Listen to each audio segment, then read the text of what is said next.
अरे भाई हारो कैफे, ये तो हमारे दोस्त के कैफे हुए। ओहो चलो भाई थोड़ा कॉफी वॉफी पिया जाए। ई का आदत है, यहाँ तो कपल बैठा हईन और हमार तो कोनो गर्लफ्रेंड ही नहीं हईन। अब हम कैसे जाई। चलो मुटका के फोन करत हई, मुटका आई है तो बहुत अच्छा लगी हमें। हेलो मुटका, कहाँ है यू? अरे यहाँ हारो कैफे खुला बा, बहुत बढ़िया बा है। आई जाओ, हम तुम्हार इंतजार कर रहे थे, यही कैफे के बाहर खड़ा है, जल्दी से आओ। अरे हमार मुटका आई गई तू। हाँ चिंटू पापा, हम आई गए। तू हमें याद करो और हम ना आई ऐसा कब हो सकते भला। अरे मुटका गजब, आज तो तू बड़ा चमचम चमचम चमकती है यू। क्या बात है भाई भाई।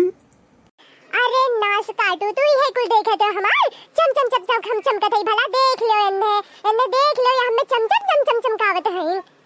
अरे हमार मुटका तो का करी अब, तू है ना देखी तो अब के का देखे जाई, तू ही बताओ भला। अरे टिंकू पापा, तू काहे ऐसे बोलते? हमें तो बहुत नीक लाग, बहुत बढ़िया लाग।